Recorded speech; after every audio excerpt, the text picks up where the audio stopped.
एक छोटे से गांव में, जहां पहाड़ों और जैतून के दरख्तों के दरमियान जिंदगी गुजरती थी, एक औरत रहती थी जिसका नाम सकीना था। खूबसूरती गांव में मशहूर थी।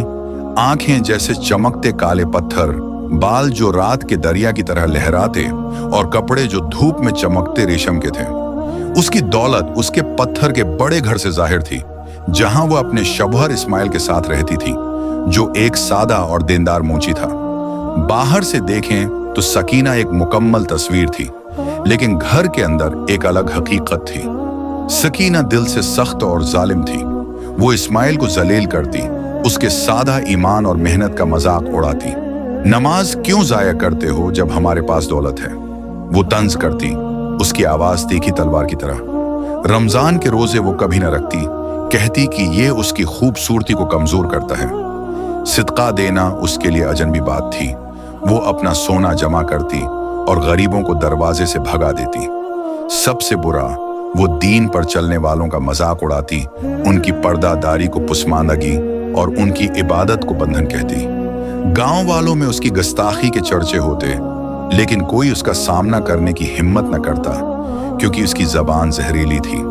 एक खिजा की शाम, जब आसमान लाल रंग में डूबा था और हवा में अजीब सी सिसकारियां गूंज रही थीं, सकीना अपने बस्तर पर लेटी। उस दिन उसने इस्माइल से झगड़ा किया था, जो इससे मगरिब की नमाज के लिए मस्जिद जाने को कह रहा था। अपने वाज अपनी बूढ़ी औरतों के लिए रख, उसने तंद जवाब दिया और दरवाजा बंद कर दिया। इस रात वो रेशम की चादर में लपट कर सो गई। वो दोबारा कभी न उठी। सुबह इस्माइल ने उसे बेजान पाया। उसका चेहरा ऐसे जम गया था जैसे उसने अपनी आखिरी सांस में कोई खौफनाक चीज देखी हो। गांव में हंगामा बर्पा हो गया। इतनी जवान थी, लोग चुपके से कहते, अचानक कैसे? उसकी बराइयों के बावजूद गांव वालों ने उसके इस्लामी जनाजे के आदाब पूरे किए। उसका जिस्म गसल दिया गया, कफन पहनाया गया और सूरज डूबने से पहले गांव के कब्रिस्तान में दफन किया गया। इमाम ने जनाजे की दुआ पढ़ी, लेकिन उसकी आवाज में एक अजीब सी बेचैनी थी, क्योंकि वो सकीना को अक्सर दीन की याद दिलाता था। इस रात गांव का माहौल बदल गया। हवा भारी थी, सतारे धीमे। एक दीनदार औरत आयशा, जो मस्जिद के करीब एक सादा घर में रहती थी, नींद में बेचैन थी। एक ख्वाब ने उसे जकड़ लिया, ऐसा ख्वाब जो हकीकत से कम न था। वो कब्रिस्तान में खड़ी थी, जमीन उसके पांव के नीचे गीली थी। एक हल्की सी चीख सुनाई दी। सकीना की कब्र से उठ रही थी, जैसे जीत उठी हो, धड़कती हुई। आयशा का दिल जोर से धड़का जब जमीन फटी और एक खौफनाक मंजर सामने आया। सकीना, उसका जिस्म आग के शौलों में लपटा हुआ, तड़प रही थी, लेकिन आग उसे जलाती न थी। सानप उनकी चमकती खाल के साथ उसके जिस्म पर रेंग रहे थे। उनके दानत उसके गोशत में धंस रहे थे। उसकी चीखें दिल दहलाने वाली थीं। वो जमीन को नोच रही थी। उन्हें बताओ, वो चला रही थी। उसकी आवाज आयशा के दिमाग में गूंज रही थी। मैंने नमाज को नजरअंदाज किया, मैंने दीन का मजाक उड़ाया, मैंने अपने शौहर की बेइज्जती की। अब मैं जल रही हूं। उन्हें बताओ, वरना बहुत देर हो जाएगी। आयशा चीख कर उठी। उसका जिस्म कांप रहा था। कमरा अंधेरा था, लेकिन ख्वाब का बोझ उस पर साया बनकर रह गया। उसने जल्दी से चिराग जलाया और इमाम के घर तरफ दौड़ी, उसके नंगे पांव ठंडी जमीन पर छिप छिप करते हुए। इमाम, एक दाना आदमी जिसकी आंखें दुनिया से पारे देखती थीं, ने ध्यान से सुना। जब आयशा ने खत्म किया, इसका चेहरा सख्त हो गया। कब्र का अजाब हक है, इसने दब्बे सर में कहा।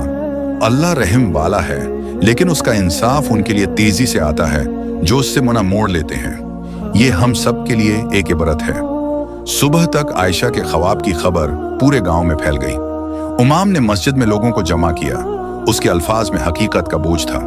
सकीना की खूबसूरती और दौलत उसे न बचा सकी।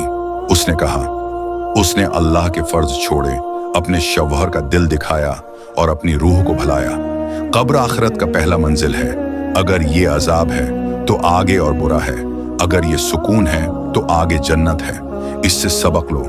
गांव की औरतें, जिनमें से कई सकीना के तरीका जिंदगी की पैरवी करती थीं, उन्हें एक सर्दी सी महसूस हुई। कुछ ने भी नमाज छोड़ी थी, कुछ ने रूप और फैशन को दीन पर तरजीह दी थी, कुछ ने अपने घर वालों से सख्ती की थी।